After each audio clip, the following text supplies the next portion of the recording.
Hello and welcome to today's presentation comparing the health systems and health outcomes between Portugal and the United States. Portugal is located on the western edge of Europe, bordering Spain. Its official language is Portuguese and its population is just over 10 million.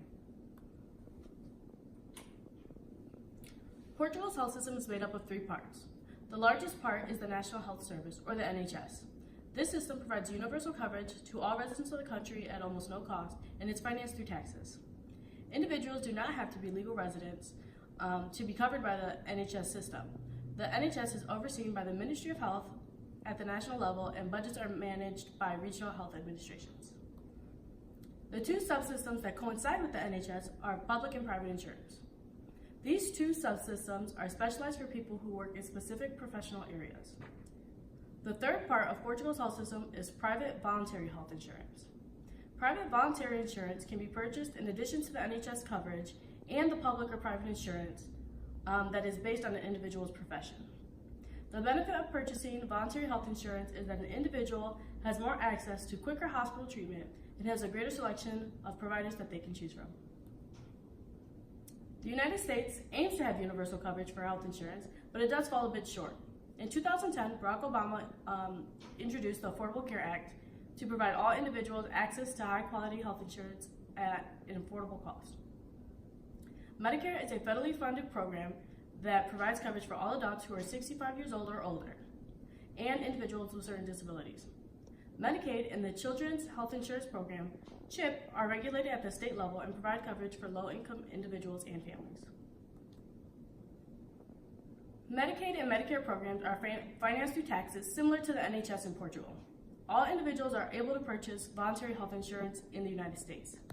As of 2015, over 50% of Americans have purchased some kind of private voluntary insurance premium, which they can purchase on their own or through their employer.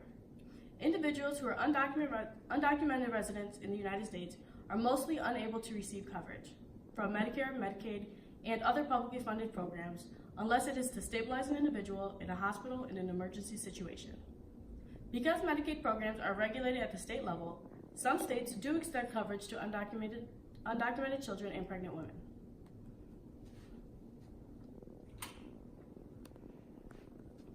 One key factor to help compare the health status of the two countries is to look at the infant mortality rate. The infant mortality rate is a count of the number of deaths of infants under 1 year old compared to the number of live births in a given year. In 2017, Portugal's infant mortality rate was 3.1 compared to the United States' 5.7 per 100,000 live births. Based on this graph, it is clear that both Portugal and the United States have seen decreases in infant mortality since 1960. Portugal has seen a much greater change in this rate. The universal coverage by the National Health Service in Portugal was introduced in 1979, which may help to explain the exponential change around that time period. Medicaid in the United States was introduced in 1965, which can also help to explain the gradual decrease of the infant mortality rate at the time. If universal health care coverage can help create such a large change in the infant mortality rate in both of these countries, it may be a key solution to improving other health measures too.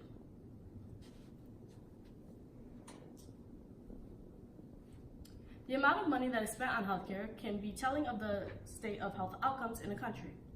Healthcare spending is measured in dollar amounts per capita, or per person. Based on the numbers from 2017, Portugal spends nearly $3,000 per person on health-related costs. The United States spends 3.5 times more than Portugal does per person at nearly $10,000.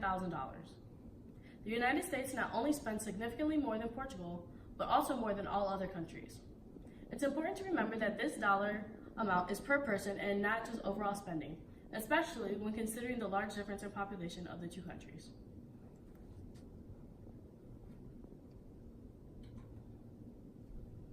This graph shows how much healthcare spending per capita has changed for both countries since 2000. Portugal has seen a series of increases and decreases in spending over the years, but has not seen any dramatic changes. Looking at the United States, we can see a steady increase in spending per capita over the last decade and a half.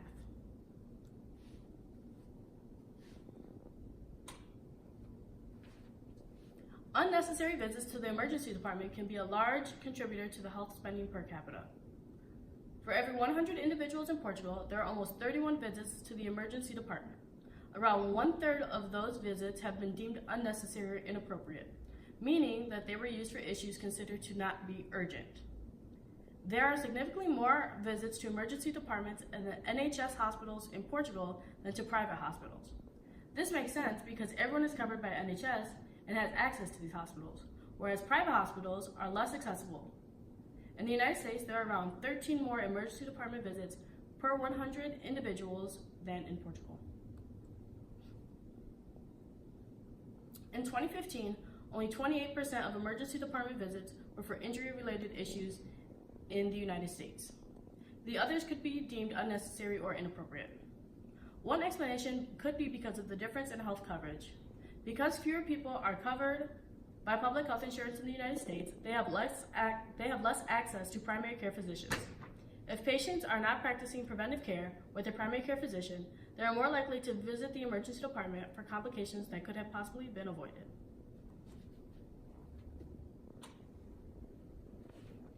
Before complications occur in adulthood, there are prevention measures that can be taken for children. One of the best ways to protect your own child and other children is to have your child vaccinated. Some of the most common childhood vaccinations given globally are DTaP for diphtheria, tetanus, and pertussis, and the measles vaccine. In Portugal, 98% of children receive vaccines for all of these diseases. In the United States, 94% of children receive the DTaP vaccine, while only 91% receive the measles vaccine. Again, this could be related to health insurance coverage.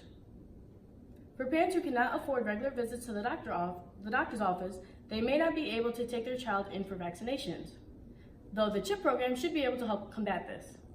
Another factor could be that some parents choose to not have their children vaccinated.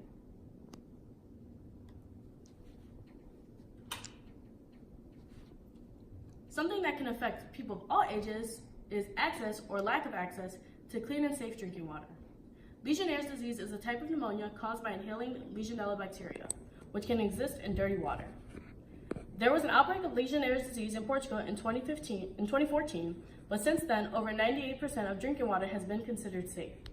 In the United States, the Centers for Disease Control, the CDC, and Prevention, the Centers for Disease Control and Prevention, the CDC, allocated millions of dollars to safe water programs. The Safe Drinking Water Act in the United States created standards for public drinking water, which are very similar to those of Portugal. In the United States, only 85% of drinking water is considered safe. The media has been filled with issues concerning unsafe drinking water in places like Flint, Michigan. In both Portugal and the United States, individuals should take precaution when drinking water in rural areas because it is usually obtained from private wells.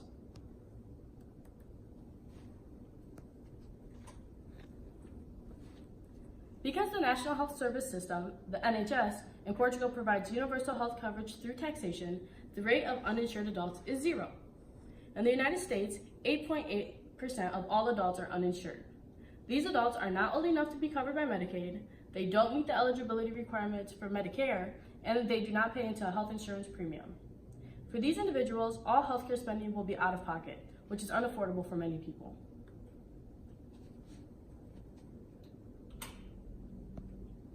Knowing how expensive healthcare can be, it's also important to look at the poverty rates of both countries. Child and adult poverty rates in Portugal are lower than in the United States.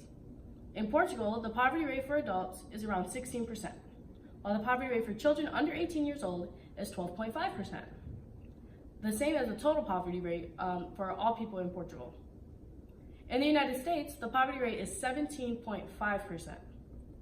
Contrastingly, the poverty rate for children is about 6% higher than that of adults, which is opposite of what is seen in Portugal.